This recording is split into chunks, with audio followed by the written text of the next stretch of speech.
Assalamualaikum warahmatullahi wabarakatuh. Perkenalkan, nama saya Hafifi Araza Siombing Nababan. Nah, di sini saya akan menyampaikan materi tentang kebutuhan bahan ajar dan sarana prasarana pembelajaran tematik. 1. Bahan ajar. Bahan ajar memiliki peran penting dalam pembelajaran, termasuk dalam pembelajaran tematik. Nah, oleh itu pembelajaran tematik pada dasarnya merupakan perpaduan dari berbagai disiplin ilmu yang mencakup dalam ilmu alam. Maka, pembelajaran ini memerlukan bahan ajar yang lebih lengkap dan komprehensif dibandingkan dengan pembelajaran monolitik. Dalam satu topik pembelajaran diperlukan sejumlah sumber belajar yang sesuai dengan standar kompetensi, yang merupakan jumlah bidang kajian yang tercakup di dalamnya. Fungsi bahan ajar berupa buku tulis bagi seorang guru yang dinyatakan oleh Sitepu tahun 2012, yaitu dipergunakan sebagai acuan dalam 1. Membuat desain pembelajaran, 2.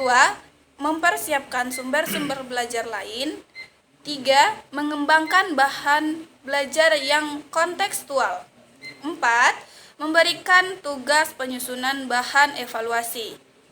Nah, dari tersebut ada juga bahan ajar yang dikembangkan, hendaknya mengaitkan kompetensi inti dan kompetensi dasar sebagai prinsip relevansinya.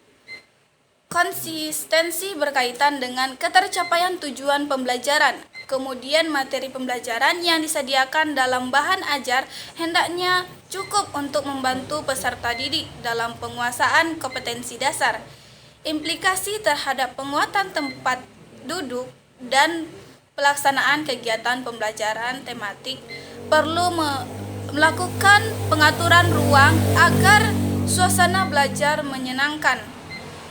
Pengaturan ruang tersebut meliputi 1. Ruang perlu ditata sesuai dengan tema yang sedang dilaksanakan. 2. Susunan bangku peserta didik dapat berubah-ubah disesuaikan dengan keperluan pembelajaran yang sedang berlangsung. 3. Peserta didik tidak selalu duduk di kursi tetapi dapat duduk di tikar ataupun karpet. 4. Kegiatan hendaknya bervariasi dan dapat dilaksanakan baik di dalam kelas maupun di luar kelas. 5.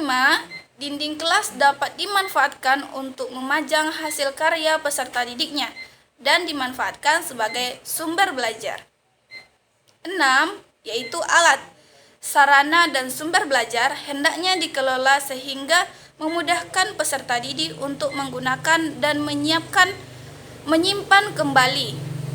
Implikasi terhadap pemilihan bentuk kegiatan agar proses pembelajaran berjalan sesuai dengan apa yang kita inginkan, baik itu secara efektif dan tidak menjenuhkan, dan maka perlu dilakukan variasi pembelajaran yang berkaitan dengan gaya mengajar gurunya, penggunaan alat dan media pembelajaran, dan pola interaksi pembelajaran.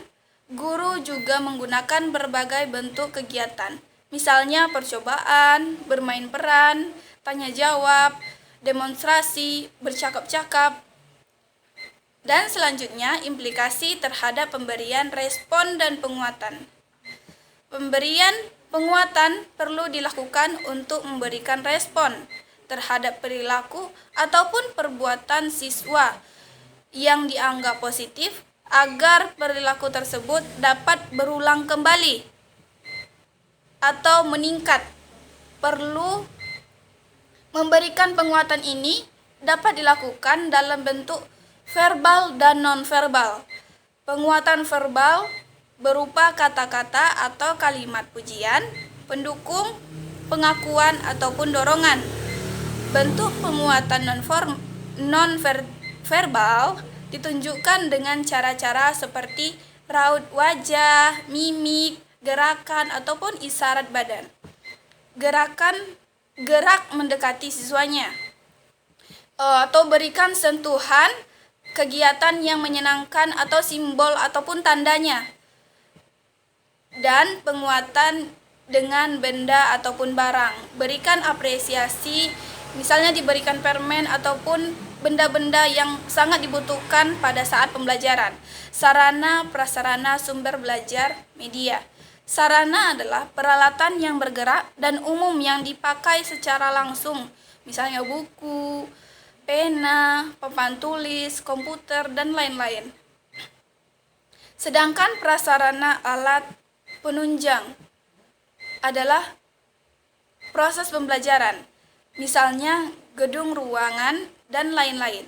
Dan pembelajaran tematik diperlukan berbagai sarana dan prasarana pembelajaran yang pada dasarnya relatif sama dengan pembelajaran lainnya.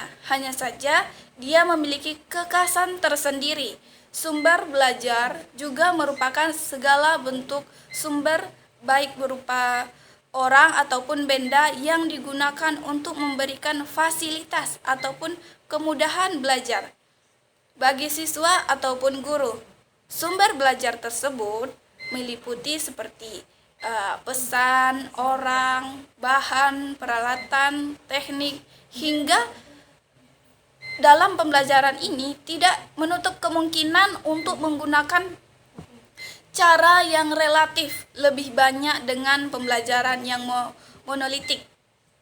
Media pembelajaran adalah segala sesuatu yang digunakan untuk menyalurkan pesan dari pengirim kepada penerima agar dapat merangsang pikiran, perasaan, dan perhatian siswanya. Dengan menggunakan berbagai media akan membuat peserta didik dalam memahami konsep-konsep yang abstrak, dan media tersebut dapat digunakan dalam kegiatan belajar sebagai pengganti dari objek-objek yang terlalu berbahaya ataupun sekedar sukar didapatkan. Objek yang terlalu besar ataupun terlalu kecil, penggunaan media ini dapat divariasi ke dalam penggunaan media visual, media audio, dan media audiovisual. Sekian penyampaian materi dari saya. Assalamualaikum warahmatullahi wabarakatuh.